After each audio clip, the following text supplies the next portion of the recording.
Welcome again, everyone. Hope everyone's having a great Wednesday. Hope you have either survived or are surviving career fair season. Know that it's a busy time in career services, and just genuinely appreciate all of you for carving out some time to join us for today's conversation. My name's Ashley Safransky. I lead marketing here at uConnect. I know that we have a lot of new people joining us for a uConnect webinar. So if you're unfamiliar, uConnect is the creator of the first all-in-one virtual career center. And one of our goals here is to improve access to career and help schools engage with underserved student populations, which is one of the reasons why I'm super excited about today's conversation, and to be joined with our wonderful partners from Mentra, who are here to share their point of view and advice for, career leaders who are really looking to bolster their support for neurodivergent students. Before I turn it over to Jhillika and Conner, just very quickly, we are officially recording the session. I will send it out via email to everyone attending, everyone who registered, so you can expect to receive that tomorrow. And we'll also spend the last 15 to 20 minutes of the discussion facilitating audience Q&A. So as you have questions throughout the discussion, you can use the Q&A box to add those, and we'll kind of collect them throughout, and we'll send them over to Jhillika and Conner at the end. And then the chat box appears to be working. So I think we're all set there. So I'm going to stop sharing my screen because I think everyone knows they're in the right place now. So Jhillika and Conner, thank you so much for joining us. Thrilled to have you. I'm going to just turn it over to you and let you introduce yourselves and tell us all a bit about Mentra. For sure. Great to meet everyone here. I'm Jhillika, co-founder and CEO at Mentra. Essentially, we're building the next LinkedIn for the neurodiverse population, those with autism, ADHD, dyslexia, various forms of cognitive diversity of the human brain. How I was brought into this world, my brother Vikram is a non-speaking or traditionally nonverbal autistic individual. And growing up, realized a lot of the biases he faced, navigating, not getting the same opportunity to go to school, get a job, get an education like I did, and realized when, in college, doing research that he was actually, he had understood everything we were saying. He was highly cognitively intelligent, but just didn't have the tools and the support system around him to recognize his intelligence. And so when he had that opportunity, he started to spell on a letterboard, and he started to share poetry, and now is writing a book and shared, his eidetic memory and eagle hearing and his own neuro exceptional strengths. And that was the catalyst for starting Mentra, basically to, recognizing that 1 in every 7 humans are neurodivergent and systemically under and unemployed, not because of a lack of, skill set or ability, more so because of the hiring systems and processes in place that introduce a lot of bias with this population. So excited to dive in more, and I will share myself. I'm a neurodivergent and diagnosed with autism and ADHD later in life, and sort of have, traversed the journey as a later diagnosed woman, and also with an, Indian family. So there's all the intersectionality, but really, we're a neurodiverse team. 75% of us are neurodivergent, and really bring a lot of passion into what we're building, and a fire to, challenge the status quo. I'll pass it over to you, Conner. Yeah, so excited to meet everyone. My name's Conner, and this all started for me about 5 years ago at Georgia Tech, where Jhillika was sharing the TED Talk and the story of her brother, before which I had never even heard of the term neurodiversity. And as a matter of fact, I didn't know this at the time, but I actually am autistic myself, diagnosed also as an adult after graduating college at age 24, as many neurodivergents are, as we'll get into. But essentially, what we've worked on for the last 5 years is creating a platform for companies and for neurodivergent talent to really understand each other in a way that drives ultimate career outcomes. And the short story, ever since Jhillika's TED Talk, we won a grant from the federal government and from Microsoft right out of school. Jhillika spoke at Grace Hopper in front of a very large audience of corporate employers who saw the need for this. And we were able to actually work at Bank of America on their digital accessibility team, growing an internal employee resource group of neurodivergents, internally while building Mentra on the side. And then about 2 years ago, we actually got investment from Sam Altman, the CEO of OpenAI, to go full-time on building Mentra as a resource for neurodivergent professionals around the country to find those employers that are truly neuro-inclusive, and also for us to help those employers really understand the talent pool. So we're excited to dive into how we can support college students. Yeah, amazing. Thanks for that introduction, Jhillika and Connor. I'm going to jump into our first question here. But again, I always think context is super important. So uConnect and Mentra, like, why are we partnering? Over the last several years at uConnect, we've continued to hear from our partners really of this strong desire to be able to increase the nuanced support for various student populations on their campus, including neurodivergent students. But oftentimes there's just a lack of resourcing or time or in-house expertise to go find and source, resources and content and different pieces of information. So we went out and we started to partner with amazing organizations like Mentra, and we're bringing a lot of the great content that Mentra is providing into our Curation Kit that is specifically intended for to support neurodivergent students. So that is the connection between Mentra and uConnect and our Curation Kit. So with that, that's a lot of getting started. Let's get into the good stuff. So I think just a good place to start, just to kind of set the stage, would just to be, some know more than others, just a refresher of what is neurodiversity, and importantly, what are some of the widespread benefits of cognitive diversity? Yeah. So neurodiversity is basically the cognitive variation of the human brain. And we can list a long list of conditions such as autism, ADHD, dyslexia, PTSD, dyspraxia, and so many others that kind of fall under the neurodivergence umbrella. But what's common across all of that is we have different ways of thinking, different ways of approaching situations. From a sort of a productivity standpoint, there's a lot of studies coming out to show that neurodiverse teams in the sort of work setting are actually 30% more productive. And also there's very specific cognitive strengths that different neurotypes can bring to the table. One thing to note is that there are also a lot of important factors to consider around someone's neurodivergence, regardless of their diagnosis, and even if they don't have a diagnosis, around sort of the executive functioning, the environmental sensitivities, and sort of the emotional regulation, and many other factors that can really make or break someone's ability to thrive both in the classroom as well as in a work environment. So that's really been a core focus of Mentra, is understanding that and how these different factors that are going beyond the resume can actually contribute to career outcomes. Excellent. Anything to add, Jhillika? Yeah, no, I think Connor stated, I think one more to mention is sensory overload when it comes to different environments. And sometimes, intersectionality is so common, as well as different forms of diagnoses. So, really, when we think about neurodivergence, we'll talk about this a bit more later in terms of, do I share, do I share my specific diagnosis? I think really the challenges associated oftentimes is intersectional and universal across many forms. So what Connor mentioned, emotional regulation challenges, executive dysfunctioning, all of those are real and important to consider in both a professional and a personal context. Yeah, absolutely. Yeah, I'll say one other thing, which is that about 15 to 20% of us are neurodivergent, and not everyone in that group knows, and certainly not everyone will share. So it's a pretty large population we're working with. Yeah, absolutely. Jhillika, you kind of mentioned some of the challenges, but just to dig in a bit further, what maybe you both can expand on some of the unique challenges neurodiverse individuals might face. And I think especially, just given the audience, I know we have several higher ed career services professionals, maybe specifically also within a higher ed environment, if you can start there. Yeah.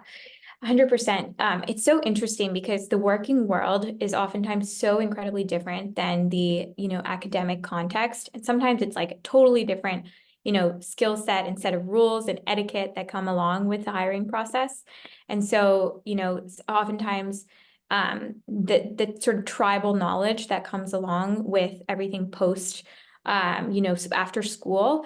The general etiquette is not always, easy to understand, common sense. And sometimes, some challenges neurodivergents face can include, with emails, making sure they're following up proactively, with preparing for interviews, with knowing, how to, give a quick, introduction, how to prepare for that, what to wear, what the background might look like. Oftentimes, when we talk with recruiters, it's a fact that backgrounds do, introduce especially some level of bias when they do influence, if someone has a messy versus clean, like what does that say? And so even though it's not intentional, there's sort of these unconscious biases that recruiters and hiring managers come in with. So that can often be a challenge.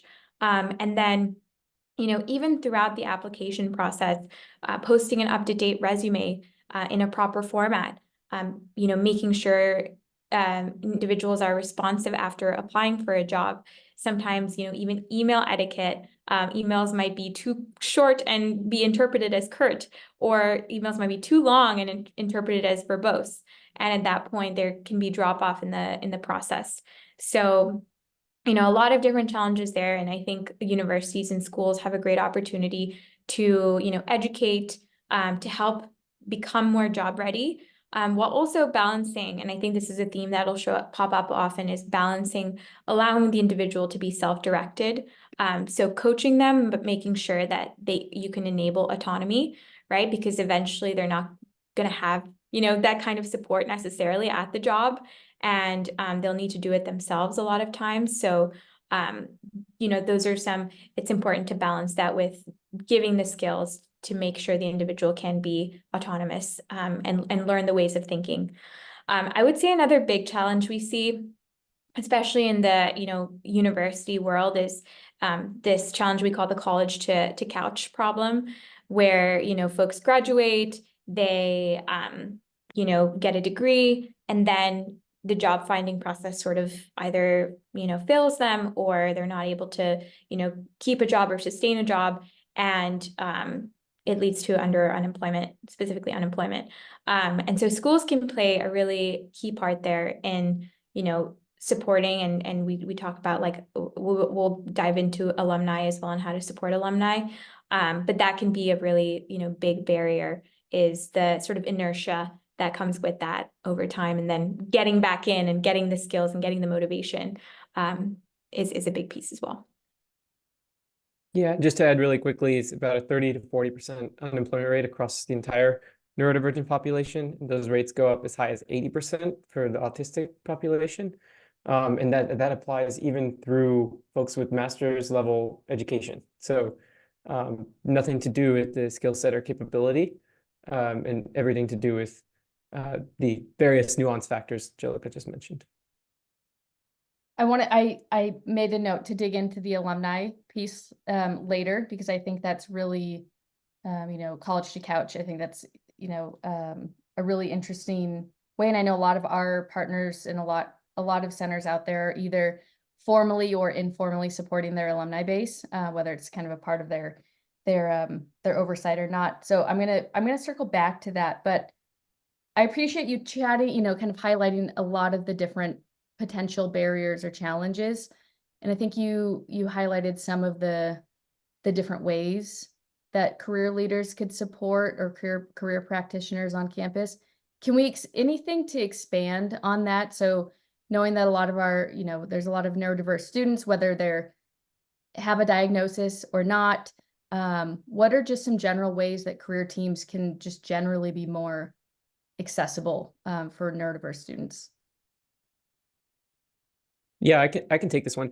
So I think first and foremost, when it comes to, folks like myself who may be neurodivergent, maybe they haven't fully realized that, there's a huge population, and even folks who have a diagnosis who have not come forward and shared, there's a very large portion of the neurodivergent population we're still quantifying exactly what that ranges to, that are not going to be coming forward and sharing their unique challenges. And that's really kind of the whole value proposition of Mentra. Of course, we help folks do that in a job context.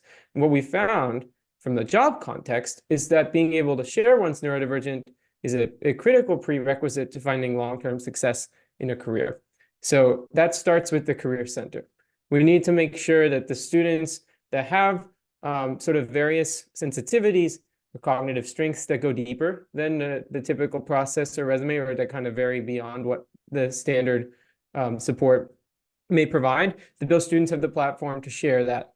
And typically what we've seen is that when sort of the accommodations, office and disability office on campus are sort of footnotes on the brochure, that very few students end up leveraging those resources. However, when those sort of resources are put front and center for the entire student body, that rate can go up a lot. And that's really for two reasons. Number one, a lot of folks that may not obviously consider themselves neurodivergent might recognize or resonate with some of the supports or challenges, and start to even take advantage of resources, perhaps even without a diagnosis, or certainly without feeling like this is something they would have done intentionally otherwise.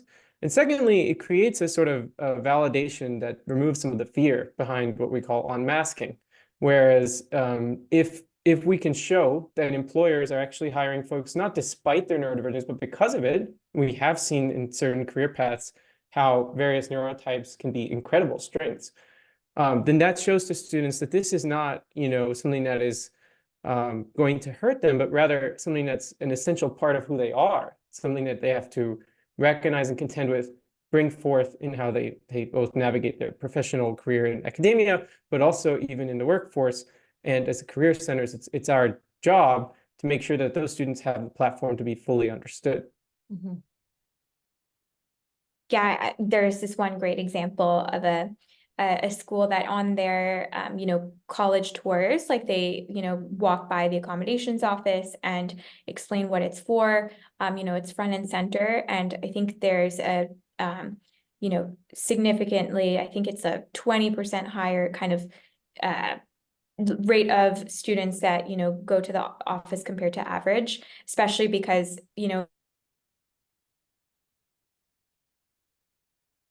Jhillika, you might have just cut out for a second. Can you all hear Ashley? Can you hear Yeah. Jhillika? I cannot hear Jhillika. I can hear you, Connor. Okay, give me 1 second. I'm just gonna No see. worries. Okay, I'm happy to take the next couple questions. Yep, no worries. Sounds good. I had a, look at who's joining. Oh, she's just gonna join right here. We'll do that. Okay. This is you can amazing. let my other son 1 part second. Yep. office. Yes, we had this. This is why we do tech checks, right? But Can you all hear? Yeah, I think you're good. I can hear you, Connor, Jhillika. Okay. I think we're good. fabulous. Great. Advice. I appreciate it. I think that's great. Glad we are in the same space. But yes. So yeah, taking the university tours and sort of having that be front and center is critical. That was my main point there. Yeah, thanks for the question. Yeah, I'm impressed that you were able to finish your thought after a little trek into Connor's office. There's a question, and you might feel like I'm asking the same question in several different ways, but a question in the box that came up is, I think for a lot of career advisors or career coaches who are meeting with students even one-on-one on a day-to-day basis, any advice for those individuals when they're coaching neurodiverse students in a one-to-one fashion? I know that's a very kind of like broad general question, but if you can put yourself in that scenario, just any best practices or guidance, I think would be really helpful. Yeah, totally. Yeah, I would say a big one is creating a safe space for neurodivergents to disclose. Sometimes it's really important for the job seeker to advocate on behalf of themselves. So one example is, we highly recommend putting the accommodations in the section where you're scheduling availability. So let's say, you get an interview request from a recruiter and you say, okay, the response from the job seeker could be, I could respond from X to Y, I'm available from X to Y time. FYI, some of my adjustments or accommodations during the interview are as follows. requiring extra processing time, recognizing the need for a fidgeting device or lack of eye contact if I'm looking at the device, kind of making that clear upfront. And oftentimes what we encourage on the other side is for recruiters to provide a forum in the emails to say, thanks for your, is there any other support or accommodations we can provide? But not everyone asks that. So it's really important for the job seeker to advocate for themselves. Especially because if that's not done, the consequences, someone might show up and, take extra time to process and answer a question. And then there's sort of this like unknown, where the hiring manager's like, okay, do I say something now? Like, what's happening? Why are they moving around the camera screen? So just to avoid that awkwardness, it actually doesn't increase bias. It removes a lot of bias because it takes the shock factor and sort of those discriminatory factors out of the interview, and that way the interviewer can focus on skill sets, qualification, merits of the individual. So those would be some like tangible tips that could be really helpful, in teaching the job seeker to advocate for themselves is really important. Great. Conner, anything to add before I move on? Yeah, I think companies often ask us, they say, well, if we know which folks are neurodivergent, doesn't that introduce subconscious bias? And quite frankly, the answer is the opposite, because if you don't know that someone's neurodivergent and they act differently in certain ways, maybe there's no eye contact or the communication is different, then we're going to subconsciously rule those folks out because of their differences. Whereas if you're sort of a recruiter, for example, is briefed on the fact that, hey, Connor's coming into an interview, he may not have eye contact, but he's good for the role in these other ways, then that can sort of disarm some of those biases and focus on sort of the objective capabilities. And specifically, we always recommend, when I'm working with folks one-on-one, sandwiching both the cognitive strengths, the neuro-exceptional strengths, alongside someone's sensitivities, because there always are strengths, even if they're not obvious. So working with those folks to help them articulate how their neurodivergence can help them. And that could be from resilience or empathy, among many other things, hyper-focus, attention to detail. So it really varies, but articulating that's really important. Exactly. And how that contributes to a very specific job function and allows them to, perform that and excel at that. Yeah. I think just because we're on the topic of, employers and interviews and whatnot, I want to jump ahead to a question I have here on my notes. Can you share some, advice or guidance around how career centers or, folks who are working with employers, how they can partner with and educate their career or their employer partners when it comes to recruiting and hiring neurodiverse students? And Jhillika, I do have your one pager too, if you wanted.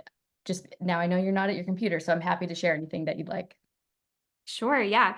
I mean, I think the Curation Kit's going to be really awesome to sort of have those different types of curated content for neurodivergence tailored to the university context. I think if you'd like to share, that's a great example of sort of one of the supports and one-pagers we provide, basically to share what to expect walking into an interview. So that's one piece. Yes, so how to educate employers on hiring neurodivergent students. For example, looking at skills, looking at behavioral differences, communication differences, different processing times, and anxiety sometimes might influence the way someone responds to a question, but not letting that affect the evaluation of skills. Discomfort around disclosure. So yeah, great. We're putting out active resources based on what we're learning, because we're talking with these companies every day and trying to understand how to improve hiring outcomes. So that's one resource, and we'll share it with you right after, as well as as part of the email follow-up. But yeah, I mean, just to your question, I think every single neurodivergent, they say if you met a neurodivergent, you met one neurodivergent, and everyone is different and needs different support. And one of our biggest challenges is, folks don't know where to go. There's a lot out there, and most of that information, or a lot of it, is sometimes redundant or outdated. And hopefully by, partnering with your team, we can point students in the right direction to really be self-sufficient and know, okay, like this is where I go to get this type of access to resources. So hopefully that will be helpful in furthering career outcomes, because there's great talent out there that is going overlooked. Yeah, absolutely. Anything else, Connor? Yeah, maybe just to summarize it, the responsibility is twofold. Number one, as career centers, to be able to make sure every company that's coming onto campus has some general awareness that 20% of your student body is neurodivergent, and here's some things that should be, applied across the board. And then also on the student side, making it is up to the individual student to share their own individual neurodivergence. So working one-on-one, working with those students to help them articulate that. So creating that safe space and then having the students kind of share their own story. Any suggestions for this is a question that came in the chat, and I think again is very on topic. Any suggestions for helping students identify neurodivergent friendly companies or how to assess companies? Yes. Great question. Great question. That's exactly, the purpose of Mentra is to identify what are those companies and what are the elements of those organizations that make them neuro-inclusive. For example, making sure managers have what we have, like the 4 kind of metrics of neuro-inclusive manager styles that we've developed in our 5-step guide, which we can share as well after this. But basically making sure employers are, walking the walk with those 5 steps, all the way from getting the right managers, getting the right recruiters that are the entry point into the organization, and making sure there's no bias at that entryway, all the way to building a support infrastructure where there's mentorship, employee resource groups. So that end-to-end piece is something that we work with companies to either develop or to assess. So we help with the assessment. And then when it comes to training, we have a whole, plethora of partners that we work with that provide that additional kind of training, and based on where the gaps are from the assessment, go in and work with those divisions or teams to train them on what is neurodiversity and what are the benefits and what are the support needs. So that's a great question. And that's exactly where we hope to make an impact. We teed it up for you. That was perfect. Great. Anything to add, Connor? Yeah, I think, it really comes down to, it varies a lot even within companies, and we're seeing a lot of folks who are starting to unmask in companies today. So ERGs are forming, neurodiversity ERGs, and we are working at Mentra very closely with these ERGs to help make sure that those sort of values and supports are able to extend throughout the hiring process. But certainly asking about the sort of resources and what is it like being a neurodivergent on the inside, and what sorts of ERGs are available is always a good question to ask. Okay. There's a question in the Q&A. Again, I'm trying to keep everything as related as I can. I'm just going to read it. Our center has been navigating AI as a career tool. AI is problematic because of the race and gender biases inherent in the data. Does the data show AI also include bias toward neurotypical? And I know Mentra leverages AI, so any commentary there? Yeah, I can just quickly chime in on that. So that's a really, really important point. And I think, AI is as good as the data that it's trained on. For Mentra, just to clarify, we have a very robust matching algorithm that looks at the holistic factors behind an individual, that today we are not using AI in the actual matches, specifically because explainability is really important, and we need to understand, as we're building the system out, how it can be truly fair for all forms of neurodivergence. I would say that, the probably the most detrimental portion of this is in the sort of the screening step. A lot of traditional AI screening tools in applicant tracking systems and, sort of like resume screening tools can filter out folks who may have experiences that look a little bit different than the normal, which is, if you think about folks who are outside of the normal, that's mostly neurodivergent and non-linear career path folks. And really, that's kind of the core focus of how we're building our platform differently, is focusing on work samples, focusing on, boot camps and projects that may have existed outside of the classroom. So it is a challenging battle to sort of game the system. And one thing we've seen well from some of our bootcamp partners is being able to actually, in the resume, take work samples and basically format them as if they were work experiences. So if you've done 3 projects as part of your computer science class, formatting those in the resume as if there were 3 different work experience items, and just trying to make sure that the skills and the layout of the resume is the same. But certainly these are systems that are challenging, and we're trying to create an alternative. Yeah, or even outside of class. Like a lot of hiring managers we've talked to, like really index on how much did this individual go above and beyond to work on this side project, and how long did they pursue that for, and what was the traction there. And especially with the typical like engineering and data careers, like having a GitHub and seeing those in action, or data visualization projects, or even for design roles, looking at portfolios. Where that doesn't leverage AI, like that's the human. And we actually do see a lot of opportunity for AI to make it easier for job seekers.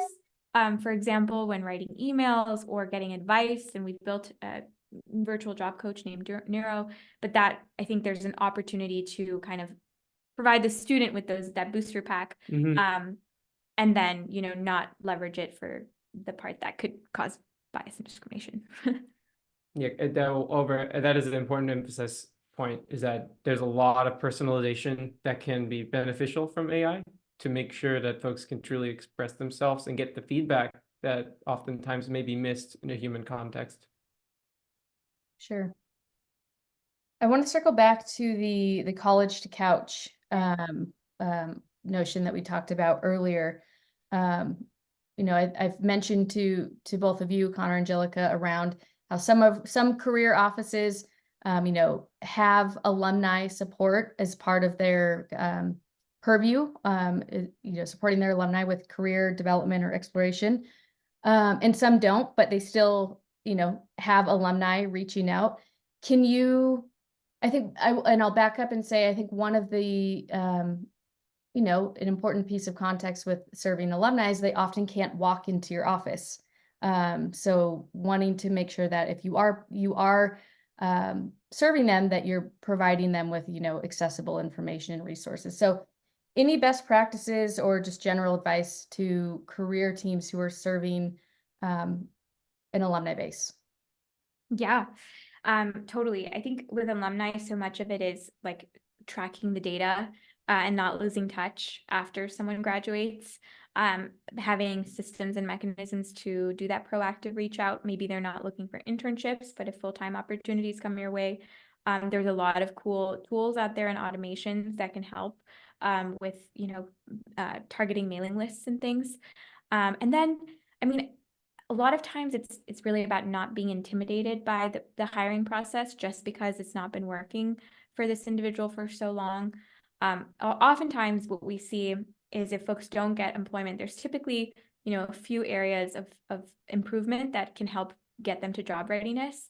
And, sometimes it's just having that direct feedback and that mentor that's just going to say it straight and give that honest feedback. And providing that to someone, whether it's in a written format or even, giving it to them directly, I think is really critical to allow them to kind of improve. And I think schools stand at a great, in a great position to do that, especially when it comes to minor things they could change. A great tip, for example, I give is sometimes I tend to overtalk as an ADHDer. Many of us do as neurodivergents. And a tip I share is, hey, before, if you're talking a lot, just say, I'll pause there in an interview. And just, take a moment. If you feel anxious or you feel like they've lost attention, just say, I'll pause there. And, let the conversation flow to what the recruiter wants. And we've heard from, several job seekers that feedback has been like a make or break for them in the interview. And then also to have a strong support system. So I think, analysis paralysis, or like ruminating on where did I go wrong? What did I do? Is it my fault? Did I, maybe it's just a fact location, like what didn't align. And now the individual is questioning their entire, value and identity and skill set. So having, if there is awareness, of what those feedback or improvement areas are, or what the employer, if there's a relationship built with the employer that you can get that feedback and share, I think there's great opportunity for kind of improvement in that strengths first approach. That's key to all of this, is focusing on where can the individual bring value, what are the differences, and how can that contribute to the organization. Yeah, and you might be surprised that a lot of the folks coming to Mentra have applied to hundreds of applications, or some folks may not be so surprised. And many of them have kind of been out of school and not been able to land that first job. So I would definitely encourage your teams, if you are tracking alumni groups, that neurodivergent and resources in particular are going to be valuable there. If we look at the 40% unemployment rate, that is going to be disproportionately intersectional to that group. So that's where we've seen folks finding a lot of value from coming to Mentra. So from the schools that we've been working with, a lot of the folks we've actually ended up getting placed are those folks who have been out of school for 1, 2, 3 years, and really just needed that neuro-inclusive environment to be able to get that entry point, at which point now they're able to progress. So definitely something to look into. Great. I wanted to, just quickly, I've mentioned curation kits, and I just feel like this is just a good moment to highlight the neurodivergent kit. Is just a way when you can't meet with students in a one-to-one capacity, and that, I teed it up for myself, I suppose, here, but I did just want to highlight that, I think there's a great and many opportunities to support neurodivergent students with the self-guided resources. So I wanted to highlight, here's some of the content that we're getting from Mentra. So this is a part of the curation kit. So I won't share long, but making this accessible and readily available to folks who can't, come raise their hand or come walk into your office, I think is another important reminder. So we are getting close to Q&A. So I just have a couple of ones before we dig into the several questions in the chat and in the Q&A box. What are some things that career teams should avoid as they work with neurodiverse students? Great question. I think this ties back in a little bit with the intro that I shared about my brother, and sometimes that happens very often with neurodivergence, especially in the younger age groups, is this idea of making sure, like, what not to do would be, I think, infantilization or not presuming competence. So I think the goal when working with neurodivergence, and really anyone, is to assume that the individual has the competence unless proven otherwise, and then, recalibrating. But oftentimes, because, we're often naive or come in with, a sense of purity or, even just a lack of knowledge of the real world, it's easy to kind of, support, jump in and support almost like a parent would instinctually. And it's so important to what to do is to prepare students for autonomy, allow them to make decisions for themselves. And then when it comes to jobs in particular, really presenting like as many opportunities as possible, and maybe helping steer with what types of how their skills might align with certain types of jobs, and staying up to date on that. And we have a jobs page where folks can stay up to date with a lot of those neuro-inclusive opportunities, but really not necessarily limiting the opportunities just because, of an assumption, more so presenting, what an individual might be good at, all types of opportunities, and making that accessible and available. So I think, yeah, that would be, the not to do piece and the to do piece kind of mixed in there. Also, yeah, I think also this very good points. I would avoid withholding candid feedback. I think, and of course, this is an individual case-by-case situation, so recognizing the importance of judgment. I think there's a lot of neurodivergent folks who don't get the direct feedback that we need to improve, and as a result, we continue to struggle over and over again without a proper diagnosis of what exactly we could do differently.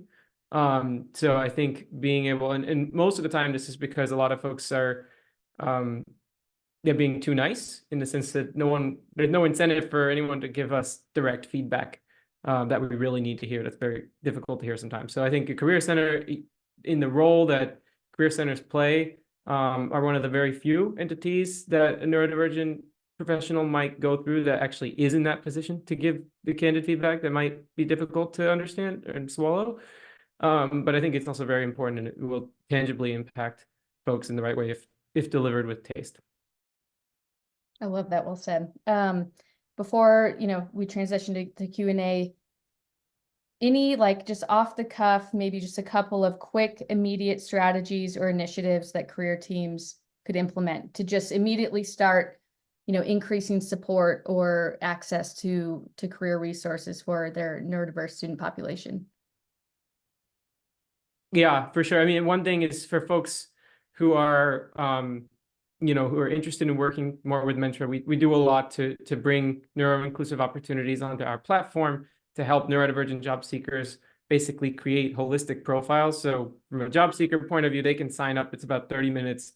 And that really is a great tool, whether they use Mentra or not, to actually find a job. The Mentra profile is a standardized way of articulating someone's accommodations, their environmental sensitivities, their cognitive strengths. So sending people through that process and then reviewing their Mentra profile, for example, as almost a framework for how they can have a talk track to advocate for themselves is one thing that could be helpful. Certainly, we have other ways to engage. So after this event, if anyone is interested, we're happy to follow up more individually because it does vary school to school. But anything else you'd add? No, I think you covered it. Yeah, we will, we can share a link after. And if there are neurodivergent students that you interface with that are looking for those neuro-inclusive companies, we do email blasts and share that out so you can forward the opportunities along. So more than happy to share a link after the webinar, which will come along with the kits, to share kind of how to get engaged and sort of join that forum to share and spread opportunities with students. Yeah, absolutely. And Yep. last thing I would say is talk, openly about neurodivergence to all students, whether or not you may make the assumption that they are neurodivergent, and that gives everyone the chance to see if there may be their own challenges that maybe are hidden from view in the typical career center conversation might be worth bringing up. So you got to kind of create the space for that to happen, I would say. Yeah, absolutely. And we will definitely, in our follow-up with the recording and other resources, we'll provide some more information or ways that everyone can connect with the Mentra team. So related, Connor and Jhillika, really quick, there was a question about, is Mentra a free resource for all students and alumni?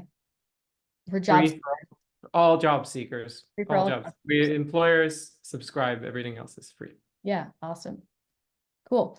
Okay, I'm going to transition. I'm going to launch a poll question here because just want to make sure that we're capturing anyone who is interested. So I mentioned Mentra is one of our headline partners for our Neurodivergent Kit.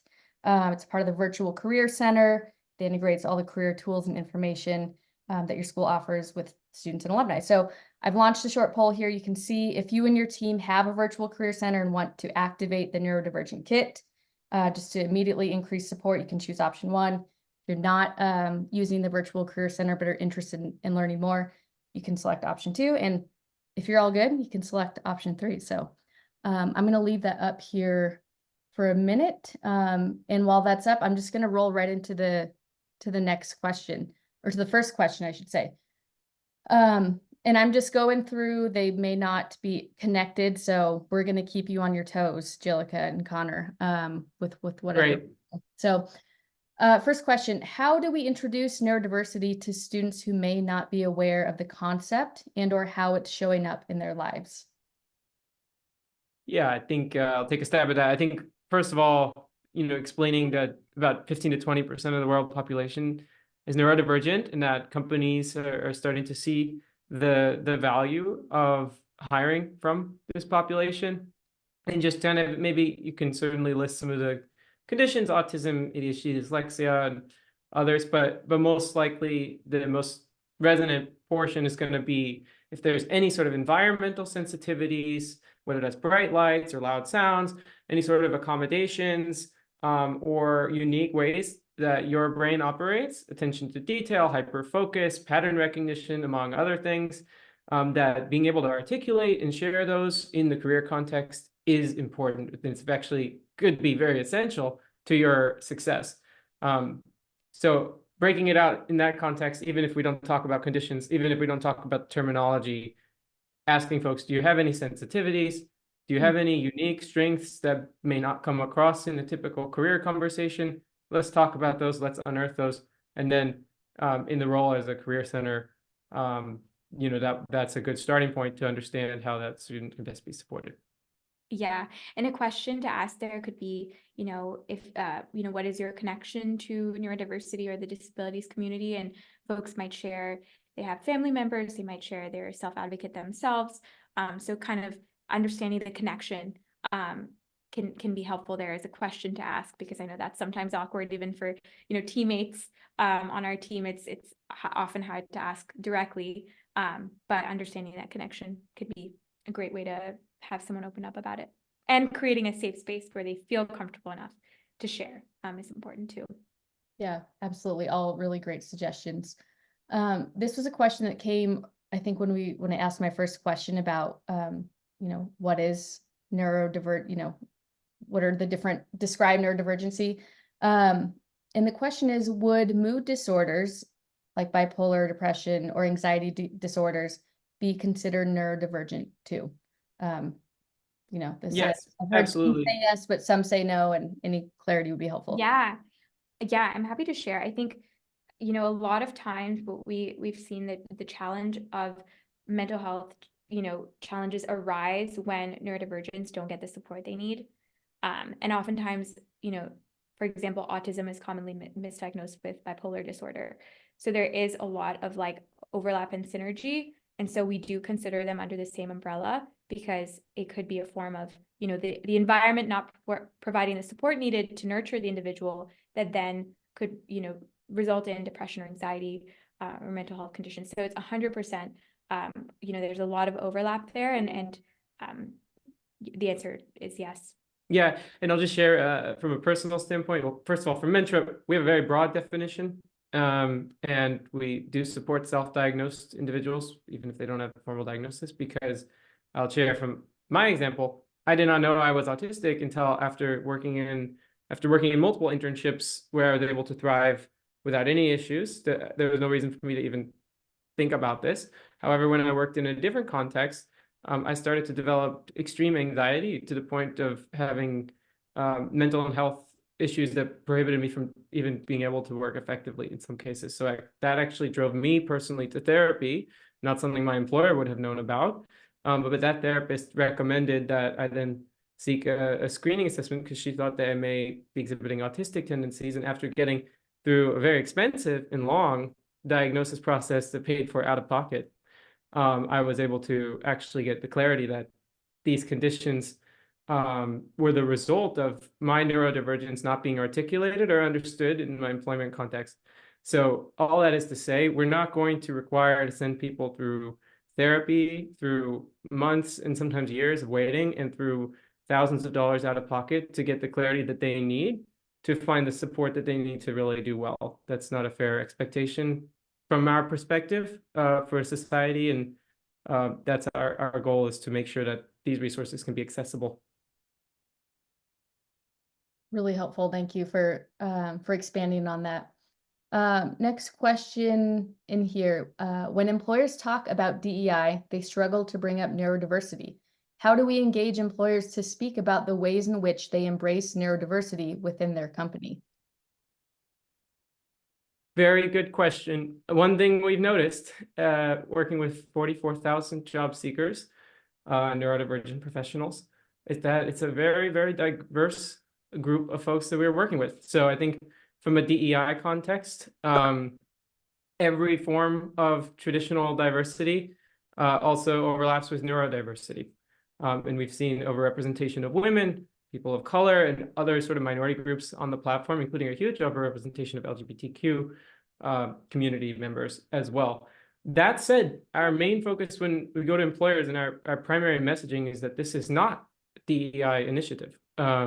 Working to hire the neurodivergent population is an ROI initiative, because it's allowing you to improve your employee retention and your productivity by really understanding what makes or breaks a job fit. And we do have certain characteristics that are not considered in the resume review in traditional interviewing that are very important things to assess for when determining what makes a great software engineer, what makes a great designer, and so many other roles as well.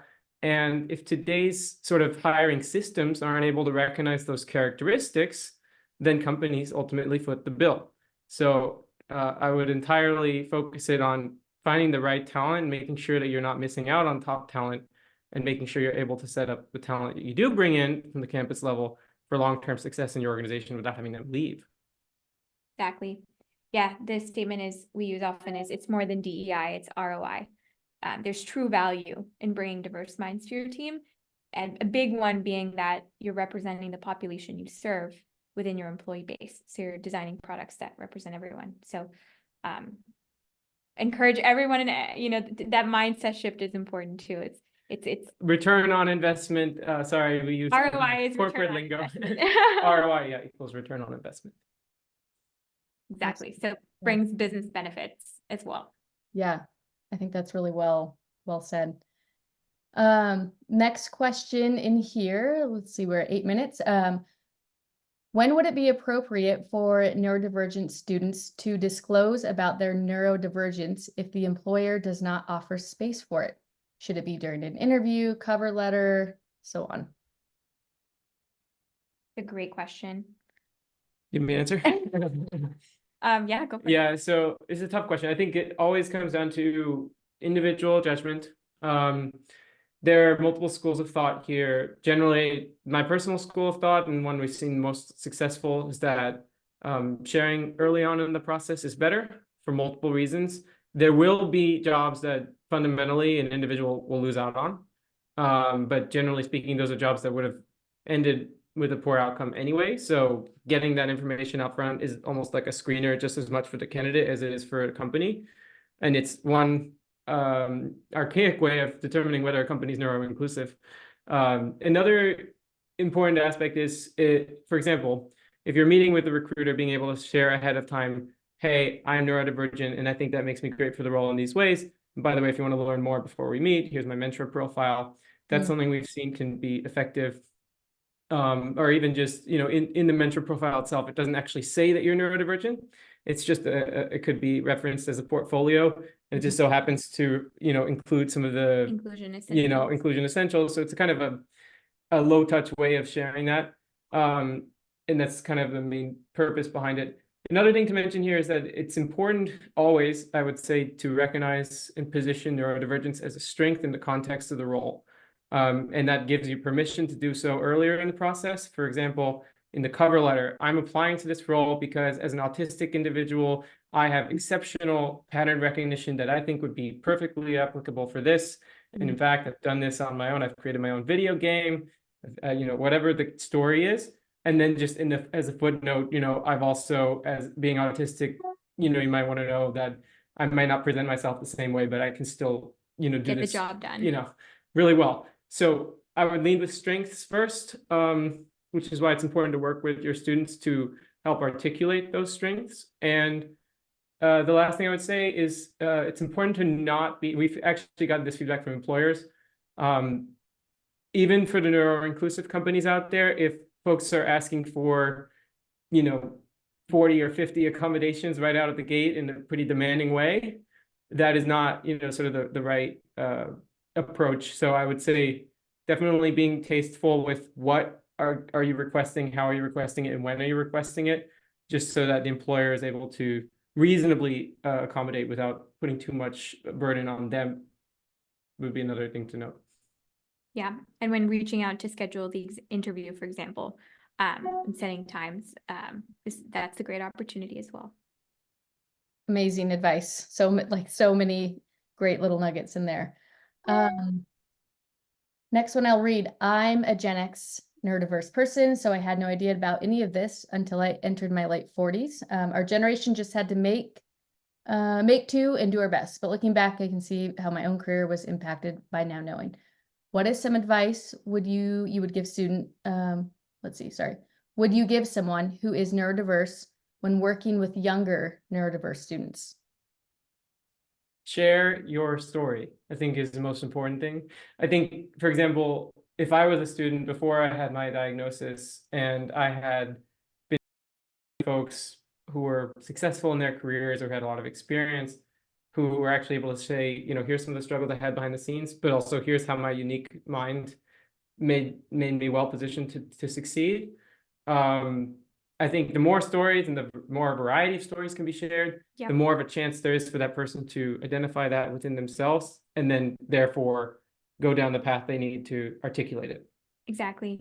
Yeah, I mean, it's so rare to find examples. I think it's such a, thank you for sharing, first of all, your own, learning of your own diagnosis later in life. It's, sharing like the challenges, I think is important because sometimes, it's, we want to understand what folks have overcome and how we can, relate to that and overcome our own challenges. So really being vulnerable, I think, is really important. And that allows us to kind of take that mask off and just show up as we are, and creates a sense of relatability, especially if it's in a context where you're a teacher or a professor and opening up about that and your connection to the cause and what brings you here, I think encourages others to share as well. And that's why, we share too, because hopefully in, us sharing, it can encourage others to also be vulnerable and authentic. So that was, I second what he said. Yeah. Really well said, once again. I think one of the last questions we might have time for here, I'll just rattle off. Let's see. There is still a lot of bias and prejudice towards neurodivergent people. In higher education, they often are accommodated through the disability-related structures that only reinforces stereotypes associated with it. Given the diversity, what constitutes neurodiversity, what is the best way to help those students who are still cautious about self-reporting their needs? Yep. Yeah, and I think just to clarify, when we talk about disability and neurodiversity, there's a lot of gray area there, and our kind of overview of how we interpret it and what could be helpful to share with students is that oftentimes with disabilities, there's visible disabilities like motor impairments, visual, hearing, and then there's also the invisible, and those are oftentimes neurological, and then as we stated, it could be emotional, sensory related. So, having that context that sometimes it's kind of something someone might be experiencing on the inside that even if we're sitting right beside them, we might have no idea, is always important. Yeah, and then I'll say one thing which I think is important, and not every neurodivergent is going to identify as having a disability. And the reason why is because, and that could even vary at different points in someone's life. The reason why is because it depends on the environment. So if someone is neurodivergent and they are in a non-neuro-inclusive environment, that could absolutely be presented as a disability. If someone's neurodivergent and they're in an environment that is actually able to recognize their strengths and provide the support they need, they can thrive in such a way that may never come across as a disability. So it's very contextual. I would say that sending folks to the disability office for all neurodivergence is not the right approach for one reason, and one reason only is that very, very, very few neurodivergents go there.